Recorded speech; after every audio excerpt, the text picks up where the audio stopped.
In 2022, I could have given you 100 reasons why you'd be better off putting your money into an Omega Seamaster instead of a Rolex Submariner. But it's not 2022, it's now. Have things changed? Want to save money on your next watch? The Watchfinder price promise means you'll get the best price. Search Watchfinder to discover more.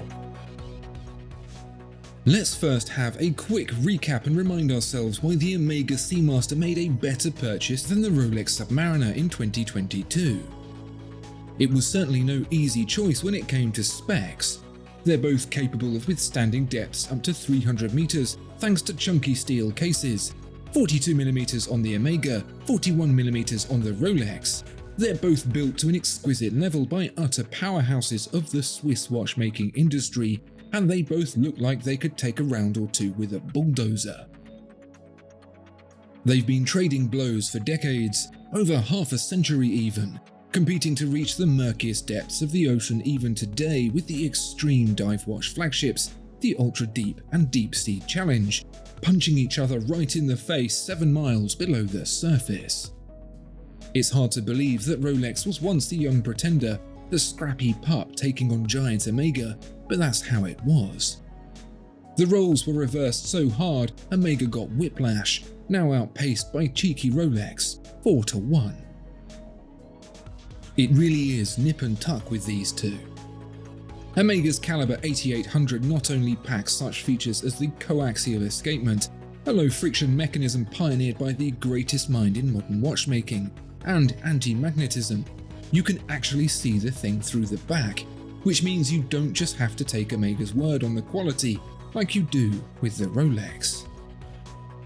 You can't see the Rolex's Caliber 3235, but you can measure its 2-second per day accuracy and 70-hour power reserve, which beat Omega's 5-second and 55-hour power reserve. It probably looks just as lovely as Omega's Caliber 2, although with that solid caseback it may well be painted bright pink and be dipped in glitter for all we know. It's easier to split the atom than it is to split these two apart, and it's for exactly that reason that, to decide, you've got to play a bit dirty. Well, I think this is one of those cases where Omega's low blow will follow immediately with a cry of, well, Rolex started it, and you can imagine that ultimately both are as bad as each other. Basically, you could think the Rolex is the best thing since heated slippers, and it kind of doesn't matter, because if you actually attempt to buy one, you're going to come a bit unstuck.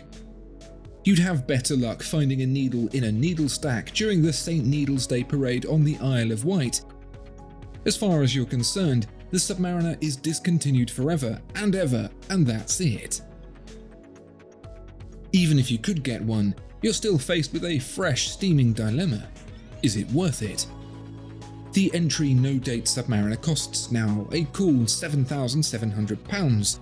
Add a date and that goes up to £8,650. If you fancy having the bezel in green, you'll need to up that even more to £9,100. By contrast, the Seamaster is going to spend just £4,800 of your money on a rubber strap and £5,100 on a steel bracelet.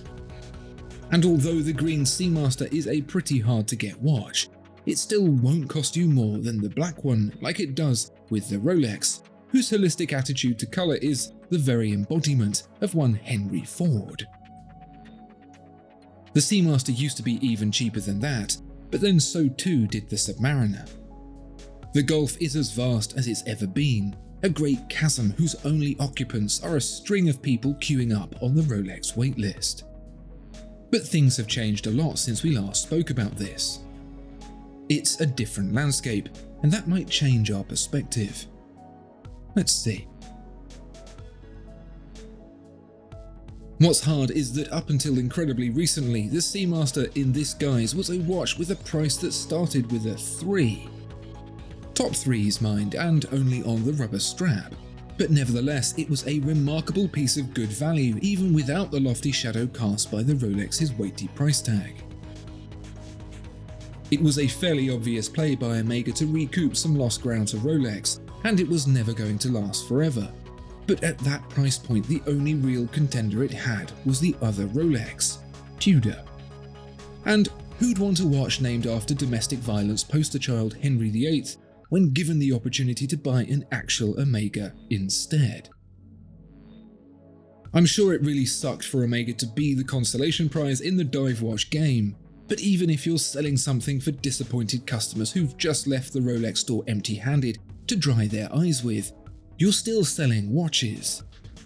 Up that price to today's £5,100 and it makes spite spending on a revenge purchase a little harder to justify.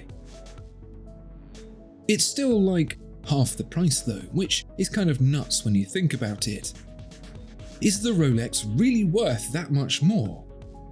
In terms of the physical product, of course it's not, and that's why we've pinned the badge on Omega for being the better watch purchase. You really have to like Rolex more to justify the difference.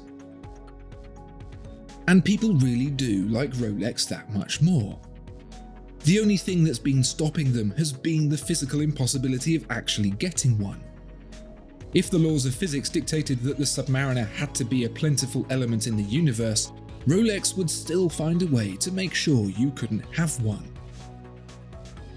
So what's changed in 2023 apart from equal parts inflation? Well, you might remember how Bitcoin decided to throw itself off a cliff and take down Rolex with it from the insane heights it found itself at, and that journey is coming to an interesting conclusion. The gap between RRP and resale price on the Submariner has become small enough to start tempting people's wallets out of hibernation. The previous generation Submariner, in 40mm instead of 41mm, is so similar to the new generation, even its own mother would get them mixed up. And right now you're looking to spend ballpark similar money to a brand new green bezeled Submariner LV. If you were tempted by the prospect at RRP, you've got to be tempted by that. And if it's the watch you've got to have, the Seamaster could cook you dinner and massage your feet and you'd still give it the cold shoulder. So is the Omega Seamaster still the right choice to have in 2023 over the Rolex Submariner? It's still substantially cheaper and still an equal match to the Submariner in terms of specs, so yes, 100%. Not to mention that the investment benefits of getting a Submariner at RRP have been massively reduced, so it's not like you'd be thinking of hoping to get the call and then sell the Submariner to buy 7 Omega Seamasters either. But if the Rolex is the one that simmers your juices, then where it was once as unobtainable as a Unicorn's 90s house mixtape, once a recipe that sent buyers streaming into Omega's arms to get a there and a shiny new Seamaster, now it's not looking quite so bad. No internal organs need to be sold anymore. Now could be the time you've been patiently waiting for. What do you think? Is the Omega still the sensible choice, or have Rolex clawed back your favour? Have you been loyal to the Swiss giant the entire time?